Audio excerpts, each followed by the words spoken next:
and helped you guys acclimate to life over here. But what's it been like performing what you were doing for so long in the UK, here in the smack center of New York City?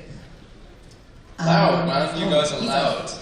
Loud compared with London. Everything's louder. The gasps, the roar of the grease paint, the smell of the crowd, everything is just turned up to 11 over here. It's fantastic.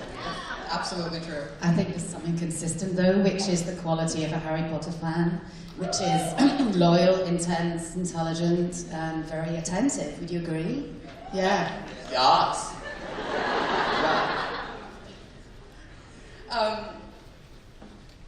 So the show, as we know, is this enormous, incredibly beautiful spectacle. And for us, when we see it, we're finding new things all the time. What are some of the things that you as a group, or you individually, are always looking forward to each night? Obviously, without spoiling, we are still keeping the secrets here, but if you can let us know what kinds of things that you most look forward to as actors and as fans. In the show? In the show. Right, who hasn't seen it? Oh. That's a big... Okay, there's a lovely little moment which it comes towards the end of the first act, and it's all in 4 acts, 2 parts, part 1, part 2, blah, blah, blah. And it's a little change that happens for Ron, Harry, and Hermione, and if those who know it, know it. And I take great pleasure in that moment, and it terrifies me every time, is all I'm going to say. That was really unhelpful, I know. Anybody else? We start on King's Cross Station. We can say that, can't we? It's been in the trailers. So it's a little moment for us all to be together right at the very beginning of the show. Except for me, and me. Yeah. Apart from the Malfoys. But the first time we performed this in America, we did our little scene at the beginning, and I walked off and just said to her, "I love Broadway." No, you didn't. You said, "I bloody love Broadway." What was it? Was it the reaction? Was it the feeling? Yeah. Lots of clapping. Big fan of clapping. I love clapping, love laughing, it's great.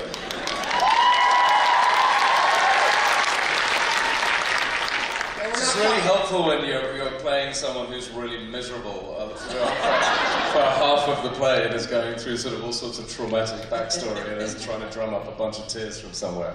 And Paul Thornley's having a lovely time getting lots of laughs.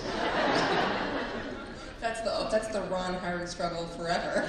Harry's like, I'm saving the world, and Ron's entertaining. We're still in Keep the Secrets mode, as you know. It's been a couple of years you guys have been doing this. Do you ever find yourself just getting close to spilling?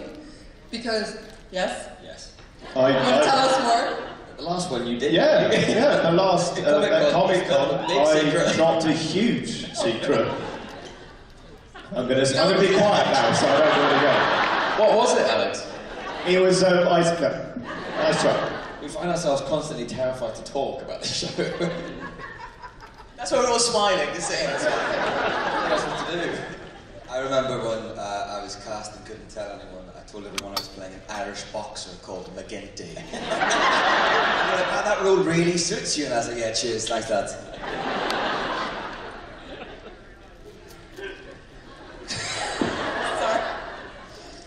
The theater that you're in, it underwent such an enormous renovation. It's unlike, this is not what normally happens in a Broadway house or a Broadway show. How does being in that environment contribute to, and for those who don't know, I think I can say, it is incredibly transformed in every corner of the theater. There's millions of dollars renovation to make it truly immersive. Does that bleed into your performance? Absolutely, and I think I would love to be a punter here. One day maybe I will, because coming into that theatre for the show, and we can compare it to London openly and say this is something else. And if you've not been in those spaces front of a house before, you're just gonna want to stay. I mean, you know, I say things like, well, if we got to the end of the world, I wouldn't mind being stuck in here for a bit. As long as I could, you know, eat the snacks in the shop. It's utterly beautiful. They've set it up, yeah. No, I just wanted to say it had a lot to live up to with the Palace Theatre in London, which was perfect for this play. And then the renovation did that and more. It just sets up the experience, because you're right, it was like Paris we're loving, it's Hogwarts basically. And then we walk into the lyric and see what Christine Jones and Brett Benakis have done, and you go, I'm trying not to swear. Beat me! This is amazing, because you walk in, and I think I can say there's a beautiful artwork, which is the Patronus room, those who've seen it. So whoever hasn't seen it is going to go. Get yourselves taking a picture there, because it's just, the work is absolutely extraordinary, and you are going, before you even enter the auditorium, as soon as you go through the security, and you walk into that foyer, and you look up, and there's space, and the stars are there, and the artwork's there. It's phenomenal what they've done. What we're experiencing as well. That we're part of this experience of the Lyric Theatre. Because the people that designed the show also designed the interior of the theatre, which I don't know whether that's ever happened before. I'm not sure. But I mean, even the carpets are Hogwarts. Look at the pictures. Wallpaper. And I think the Patronus room Noma just mentioned, there's something about the generosity of those two designers, which is that they commissioned those artworks. They didn't try and hold on to everything. They just got the very, very best for that space. And that's true throughout the production, I think, is that people bringing their excellence to the production on every level, yeah. And it actually starts on the outside, I realised I nearly forgot. That extraordinary wing, as you're queuing, you're waiting to see, that is not a secret, I can say that. And it's beautiful, because we just go, it is a commission, a great artist, and it's metal work, and you go, that's beautiful. And the whole experience is beautiful. And it makes the process easier, because 8 shows a week is no joke, and you guys have technically 4 times 2. We have to live up to our environment. Yeah. That's we do. You have to step up. Yeah.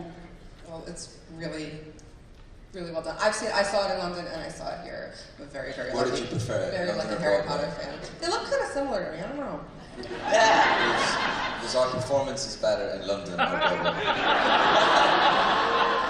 There was no difference. You were utter professionals both times. You're not going to get me on that one. Nice one. What's been something that's surprised you about performing in America? I know you said loud, but do you have any fun kind of, man, this would not happen in Britain stories, between whether it's meeting fans or something that happened during a show? There was something that happened the other day. One of the cast members was picking up his car from the car park straight after the show, and he said, "I will never do that again," because he overheard someone say, "There's just not many songs for a musical."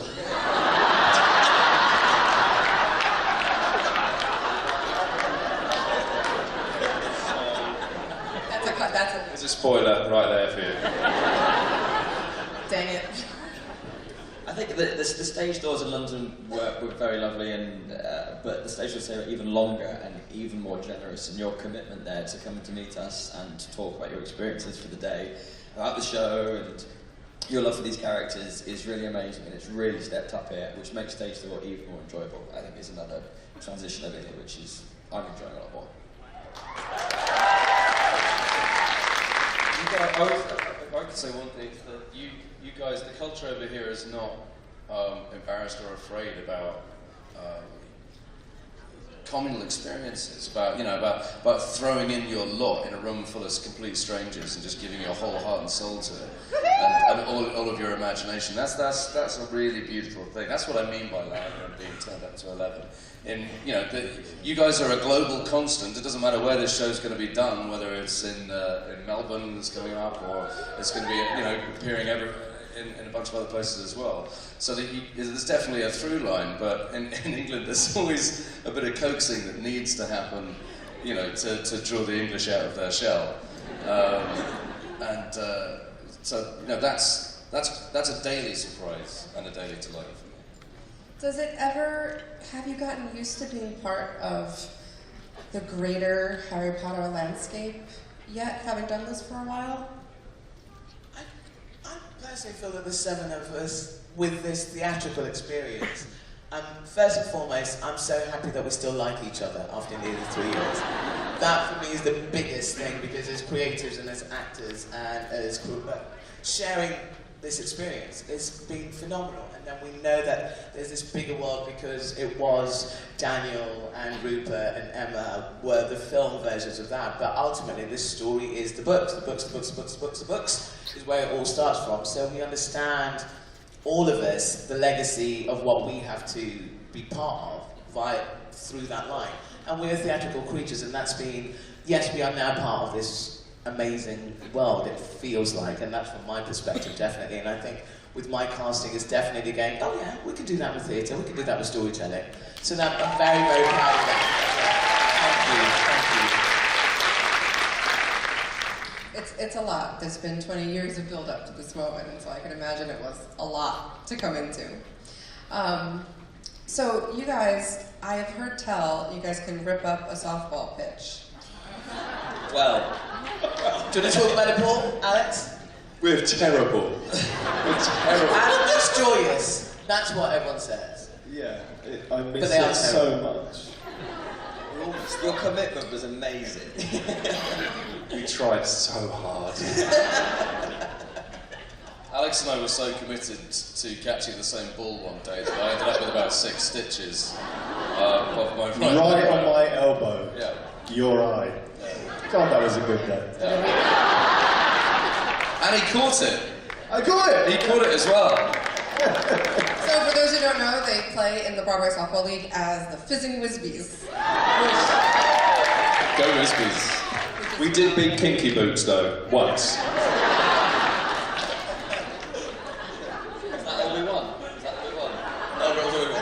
Paul, did you get a prize? A big A1 for effort or something? You got a nice... Yeah, we got... Somebody made you a... Tried the best award or something. Yeah. That famous award.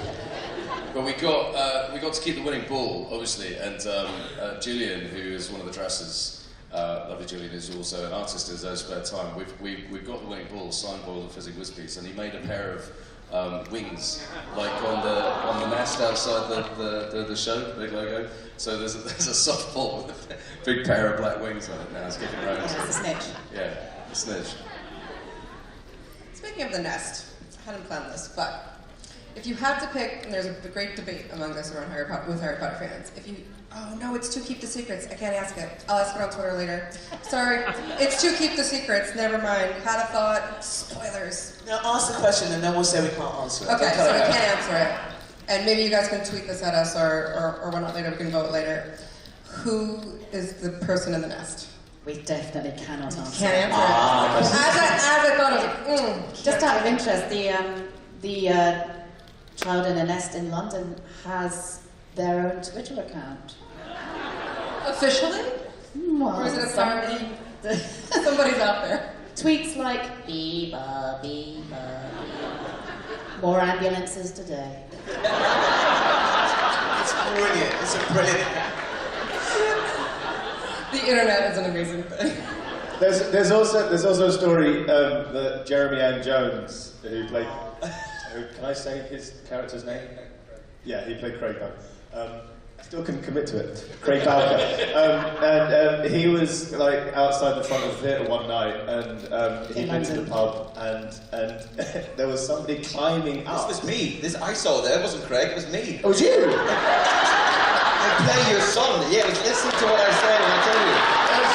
It's just that Jeremy Ann Jones paid me money to get his name into this. Jeremy was with me. Okay, so you tell us there was a man. I was at the pub.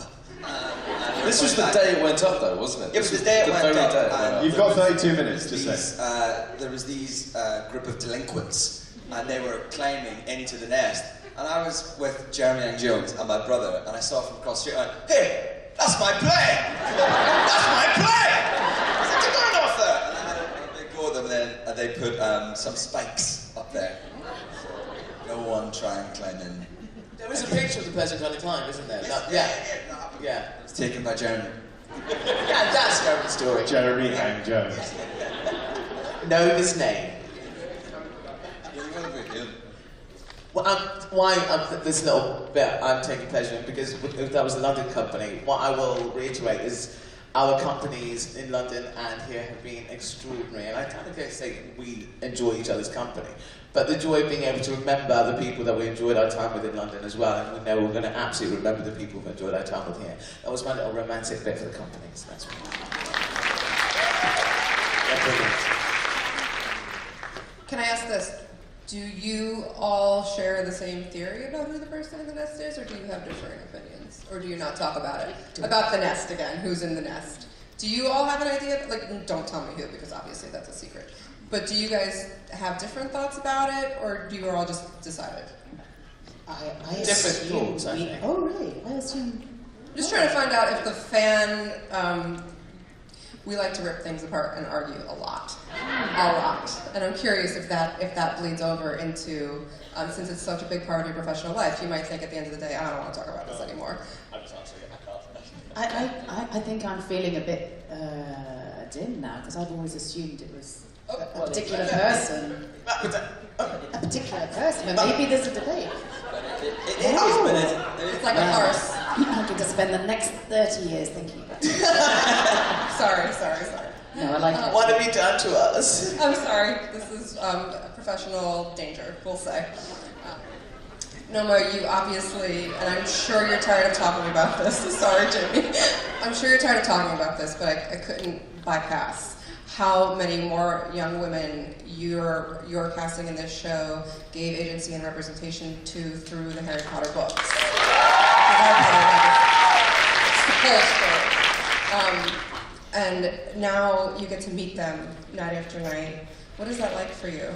It's amazing. Because I do say this, growing up, I didn't see people who looked like me.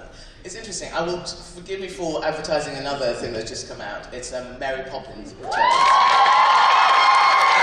And I've got a tiny, tiny little part, and I'm very, very happy. What's interesting for me, I love Mary Poppins. I grew up, as we all did, and that film is just, and to be able to be part of this.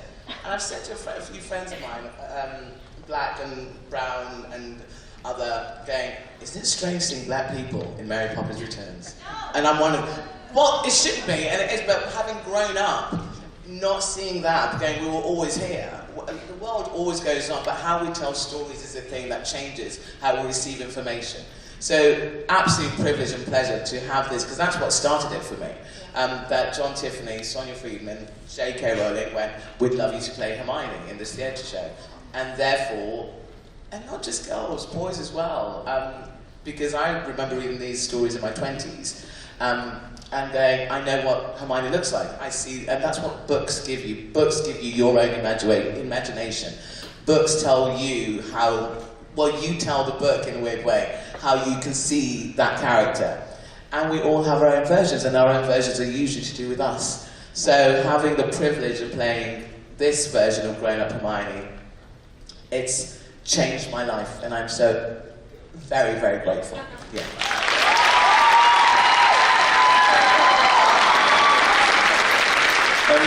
In England, we have a thing called World Book Day, and you know about that. So, and lots of the school kids dress up as their favourite literary characters.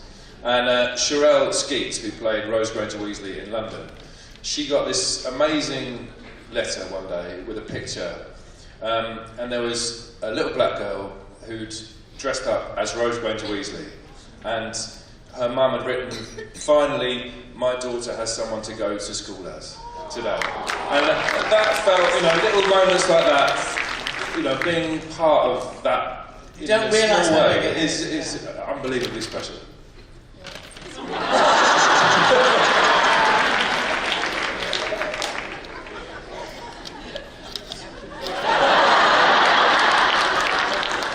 Get down. I'm just going to leave everybody hanging. Poppy, I'm going to ask you a similar question to Jamie. How did you... Good luck. How did you approach Ginny on purpose? We have a very limited view of her in the books. We don't get as much, obviously, as Harry. So what did you draw on to come up with this very full-rounded characterization that we get in the play? That's very kind of you. I think Jack was interested. Jack, the writer of the play, Jack Thorne, He has this really lovely view of Ginny, which I think she's a very dark little girl.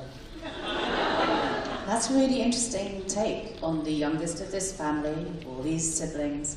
And her darkness interests me. I mean, she's also full of light in this story, very much. She represents the light, I think, in a way, and she tallies with... Oh, so much I can't say. Listen, she represents the light. So I think what we have to remember is that most people just do a play without any kind of information and backstory, but as Jamie pointed out, we've got this rich scene, and so although she may be less present than some of the other characters in the books, what you get is just fantastic. And you carry inside you that fight, that trauma. Jamie and I talked about the trauma that both Harry and Ginny suffered as kids at the hand of he who shall not be named. And I think that's incredibly rich for a start. You know, how far do you interpret that? And how far does that mean that your relationship with this man you've loved all your life has that fear in it and that strength and that, you know, he saved her life. It's her turn to save his. You know, that there's a lot. It's very, very rich. And also she's funny. And I just, She's and the play would fall apart then, Ginny.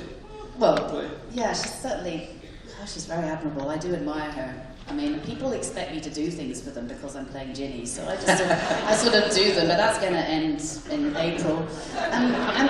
But also there's these other gorgeous relationships, all of which are in the books, you know. We have a relationship in the books which we have in real life, and the same with Ron, and then, you know, this long rivalry, and then these beautiful boys we've all produced. Yeah. So, you know, I don't feel at all lacking in material, if that makes sense. I completely agree. What Ginny goes through in book 2 is, yes, very dark, you're right. Anthony, I'm going to pick on you for a moment. I read an incredibly interesting article where you talked about the physicality of Scorpius and how you looked at purebred dogs and their voices. And that's how, it's such a fascinating thing to me, so I hope you don't mind me mentioning it. Yeah, I just wish I hadn't said it now. It's good, Because it gets brought up all the time. Yeah, so basically I had this idea when I read on Pottermore, all the stuff about the Malfoys was that they were purebred, pure bloods. And then I just looked at like purebred dogs, and what happens is they usually have like physical deformities, and they're like pugs, like their larynxes are like, they sort of get shortened and have breathing problems. And I just tried that in rehearsals and it seemed to work. So I turned up on day one with an iron lung. Yeah, so I threw lots of stuff at the wall in rehearsal, and like some of it stuck. I mean, I'm pretty sure I gave Scorpius a limp one day. So yeah, it was just like, I did. Yes, you did. So, like, there was a lot of bad choices, but mistakes are beautiful. So, yeah. No, it's a fascinating thing. It's not at all meant as a bad thing. No. Fair, valid. Alex, Draco gets so much keep the secrets blank with the audience because it's such a new and amazing time that we get to spend with him. How did you go about making sure that was relatable to both the person that we knew from the books and what we get to see now? Well, I started looking at deformed birds. Just found them my in.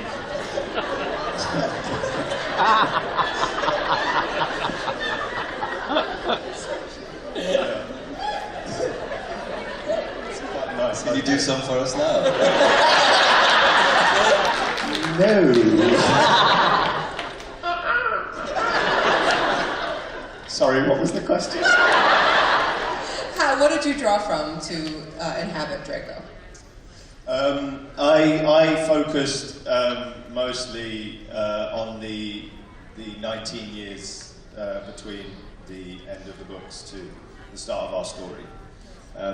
So, you know, there's this rich tapestry of him between 11 and 18, and I saw my job as filling that time that he has with Astoria and his little pug. So that's where I started. But I didn't really approach it in any different way to how I've always approached any character. Yeah, I'm quite boring, really. Thanks for that. Sam, you might have noticed there was one missing. Albus has a great onus upon him. We know this just from his name, so there's no keep the secret there. Yeah. Yet he's a really relatable teenager. He's very Harry Book 4, Harry Book 5. Very tricky. He's a very tricky young man. Yeah. How did you approach those, getting him from relatable? Well, it was when I first read it. We were locked. I was locked in Sonny Freeman's office for 7 hours, reading the script cover to cover, and got to the last page and put it down and went, "This young man is incredibly unlikable. He's a real sod."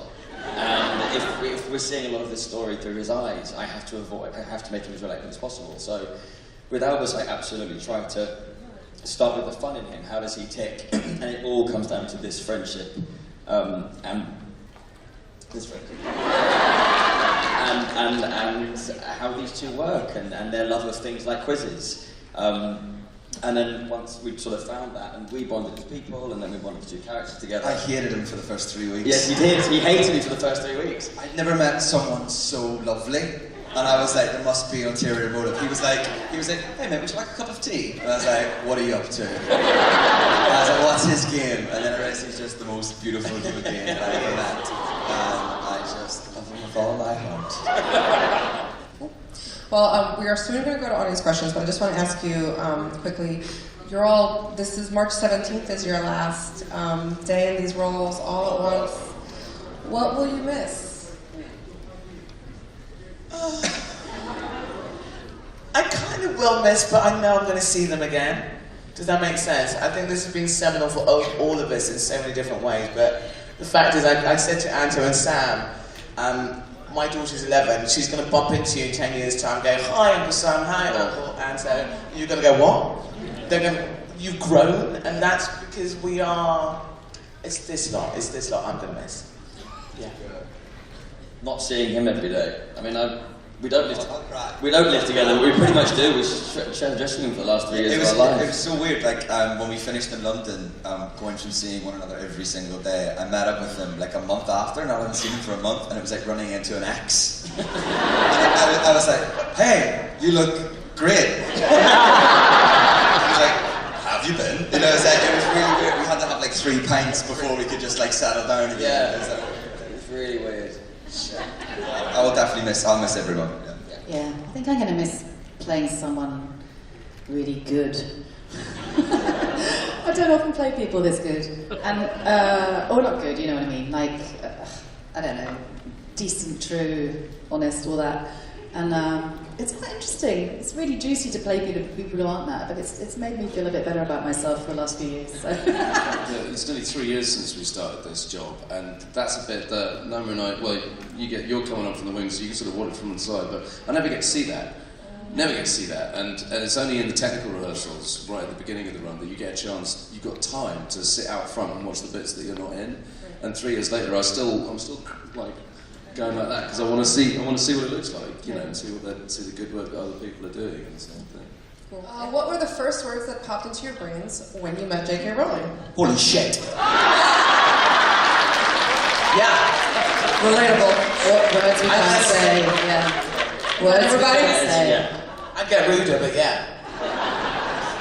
I think it was the read-through in the first week of rehearsals, and I remember it was my first job in a drum school, and Sam had done 5 lines at the RSC or something, and we were sort of set in the middle with Parker, who was a seasoned theatre actor, and all these amazing talented people, and we looked in front of us, and it was 2 of the biggest producers in the world, Colin Candler, Sonny Freedman, Jack Thorne, John Tiffany, and then J.K. Rowling, just like dead in the middle, and me and Sam turned to each other and were like, "Holy shit."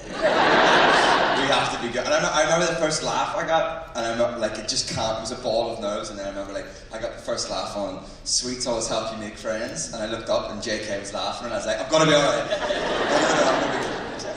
She is, I'm sure some of you have been in the same room as her. She's a person who changes the temperature in a room. She's incredibly charismatic.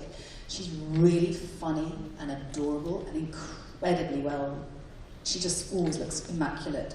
She's, yeah. And do you know, we, three of us did our last workshop. That's when we first met. And yeah, it's that thing when she does speak to you all, she's funny, she's so relatable. It's that mixture of... And shy. Yeah. And that beautiful thing of you're shy, but when you look at someone in the eye, you room with people is terrifying, but one-on-one, she's absolutely gorgeous. And you can feel that energy is going, she does change absolutely the temperature in the room. And her high heels are fabulous. I was going to say that. First was great shoes. Great shoes. What is the craziest thing that has happened on stage during the show? It's been a long time coming, 3 years. Like, in a preview in London, I went on for the first scene without the Harry Potter glasses on. And Sonny Freeman almost had a heart attack. And since then, there's like 36 pairs of Harry Potter glasses around in the wings and everything. And it's been a sort of mantra before the show. And it finally happened where I was reading a book in the interval, wearing these glasses, and I didn't change them, and I went on. And they went, Albus, you okay? And I grabbed him, turned around, and Sam Clemmett went. So I looked like Mr. Fredrickson from Up. I hadn't noticed at all, but that's because... But we didn't notice. Been married for a while. You came up to me afterwards, backstage, and went, what the hell were you looking at that for? I went, have you seen what's on your face? Yeah. Well, Harry Potter and the Cursed Child is playing at the Lyric Theatre. I believe tickets are available in the next few months. March 17th, again, is the last time you can see these amazing people. Thank you for spending some time with us.